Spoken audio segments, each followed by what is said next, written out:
Well, greetings, everyone. I'm Rob Gibson. Uh, I teach science here, and this is my back to school night, but it's clearly daytime um, video for you. This is not what I'd prefer to be doing. I think you all understand that none of us who are teaching really signed up for what's going on now. Um, nor, nor should we think that about your kids. This has been a tough row to hoe in terms of being a teacher. I love having a classroom. I come in here to teach now because I'm so comfortable with this space, and it's so much better than being at home. I have my materials here with the kids. Um, if you're not clear, I've I've been here for a long, long time. This is my 19th year at Beverly Cleary, and my 29th year teaching. And it is I am so lucky that I found a job that I love to do. I love having that creative community connection in my classroom, and it's tough. It's tough for the kids.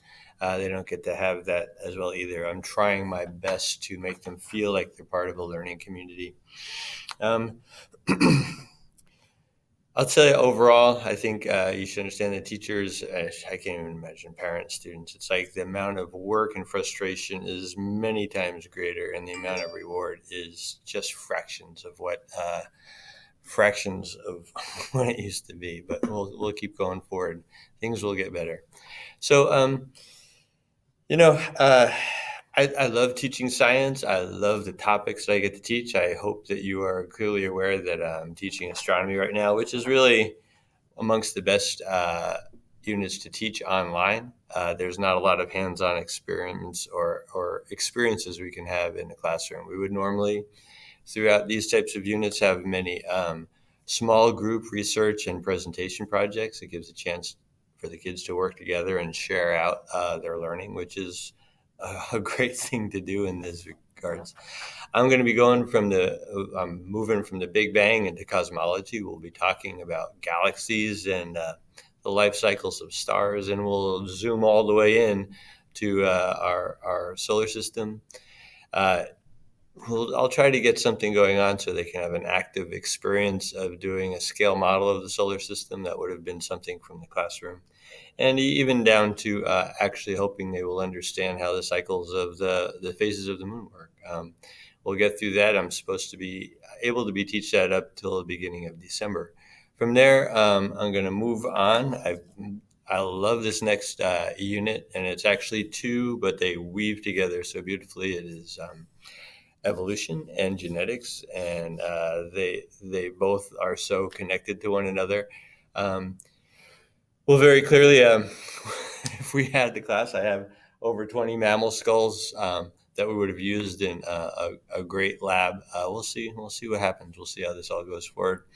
Um, we'll have great insight by the end of this on how evolution has happened on the planet, and then we will look at the role of genes and genetics. And man, it's just incredible what science has been figuring out in terms of this area, and the incredible advances being made for positive and perhaps negative in terms of genetic engineering. But they'll come to understand what that is about before they are done with me and that unit.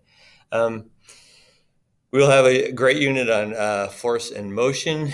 Normally, I would be for this unit, I would build two airfoils in this.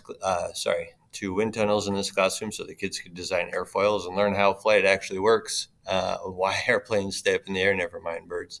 Um, we'll see what we can figure out in terms of hands-on projects for home, assuming we're not back in the classroom by then. Um, so that will happen, and then the year ends up with a unit on waves, and we'll start from understanding the factors that influence ocean waves down to sound waves. We'll have some design build experiments or processes with that, and all the way, very importantly now, to understanding electromagnetic spectrum, the radio waves and microwaves and all that stuff that make our modern world work so amazingly. So that's the overall context of what we'll be covering this year. I learned from my mom how to talk with my hands. Uh, hey, I'm not, you can tell I'm not a real high tech guy. If you need to reach me, rgibsonc@pps.net. And if you feel like you need to talk to me, I would love to do that as well. And if you email me, I'll give you my phone number. I have no problem with that at all.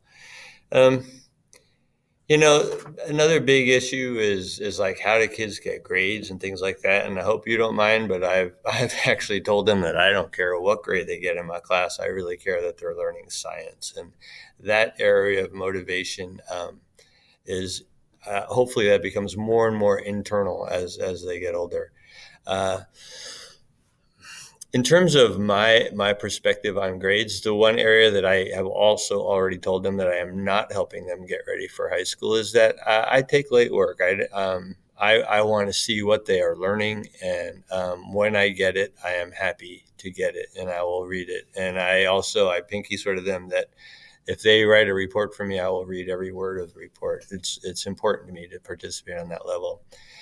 Here's a quick check, and I can take some feedback from you on this. I'm the dude who invented the I Wonder projects, and the Mighty Mr. Short also had the kids doing those. I'm even debating right now whether to have the kids do that, because when the kids are coming into school, they have this energetic environment and they get to interact, and that keeps them moving and everything. I have concerns about the amount of time that kids are sitting in front of a screen. It's not good for anyone. So uh, I'm thinking about starting the I Wonder projects up again. It's a research project that the kids would work on their own. But you know, give me some feedback how you feel about that. I'm also even considering maybe having that just for if you want a B or an A in my class, and if you don't, then don't do an I Wonder. I'm still working my way through that. 13-year-olds are not supposed to be sitting in front of a computer screen, whether they're playing games or doing schoolwork. And I just strongly believe that. But they need to be learning and engaged. So as you know, it's a big struggle right now. For me, grading, if a student, I used to always use a 1 to 6 scale. For years and years and years, I've used that. And now Canvas, which I have not learned to love yet, does not allow me to do that. So even that level, so I'm giving different amounts of points for different projects, and we'll see how that works. Anytime a kid gets a grade that they believe could be better, they're welcome to talk to me about it. I've several times I've raised grades, or they can talk to me and understand how to improve the grade, and they're welcome to resubmit anything, as long as the quarter is not over. So like I want you to understand, I don't care how quickly it takes them to learn. I want them to learn. I want them to achieve to the level that they are comfortable with. So that's my perspective on that. I am certain that I am overlooking something, but there's not much more. Like I want to have the kids back in the classroom. I want to know what you want for the kids, and what you feel is a comfortable amount of work for them. And that's about what I have to say for now. So by all means, there's the email. Feel free to be in touch with me. And I just, so far, I just really enjoy your students. They're really smart from the work they've already turned in. I'm really excited about what they could be learning this year. And I hope and I pray that we can get together by, maybe the last quarter or something like that, and get to know each other even more. So take care. And if you have any questions, you know how to reach me.